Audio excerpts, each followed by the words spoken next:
নমস্কার, আপনারা দেখছেন সময় কলকাতা। সময় নিউজ নিয়ে রয়েছে আমি সৈকত। চোখ রাখবো বিস্তারিত খবরে। লুকোচুরি খেলা শেষ। অগ্নিকাণ্ডের 3 দিন পর গ্রেপ্তার নিউ মার্কেটের অভিশপ্ত শিখা ইন হোটেলের মালিক। ঝাড়খণ্ড থেকে বেহালার বাড়িতে ফিরতেই গ্রেপ্তার মূল অভিযুক্ত তথা হোটেলের মালিক বীরেশ্বর মিত্র।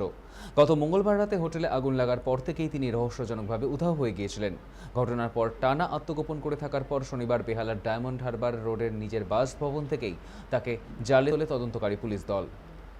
এ বিষয়ে আমরা বিস্তারিত জানবো। আমাদের সঙ্গে টেলিফোন লাইনে রয়েছে আমাদের প্রতিনিধি সৌভিক সান্যাল। সৌভিক, সেই হোটেলের মালিক এবার গ্রেপ্তার, কি জানতে পারছো তার পরবর্তী আপডেট?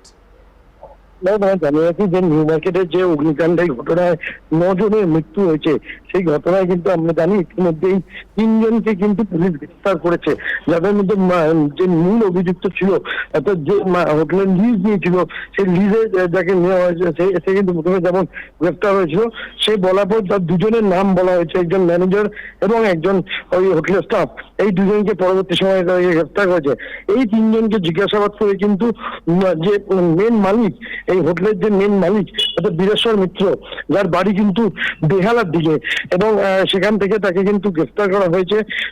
সাথে সাথে কিন্তু যে বীরেশ্বর মিত্র, তাকে কিন্তু আজকে আদালতে পেশ করবেন এবং পুলিশ সূত্রে খবর তাকে পিসি অর্থাৎ 12 দিনে পিসি, সেই 24 দিনের পিসি, সেই 24 দিনের পিসি চাইবে এবং সেই মতোই কিন্তু যে ফুল টাইম পিসি, সেই পিসি অনুযায়ী কিন্তু তাকে জিজ্ঞাসাবাদ করবে এবং এই পেছনে আরো কে কে জড়িত আছে সেই সব বিষয় কিন্তু তারা খতিয়ে দেখবেন।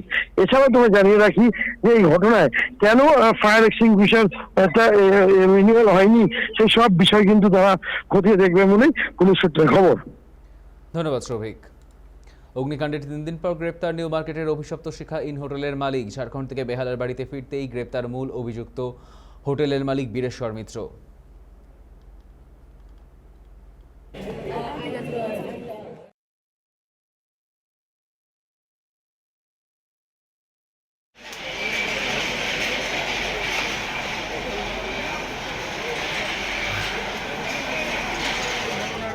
কিন্তু সেই ঘটনা যা ঘটেছিল সেই ঘটনাকে কিন্তু উস্কে দিল এবং দেখা যাচ্ছে যে সেই কিন্তু প্রশ্ন হচ্ছে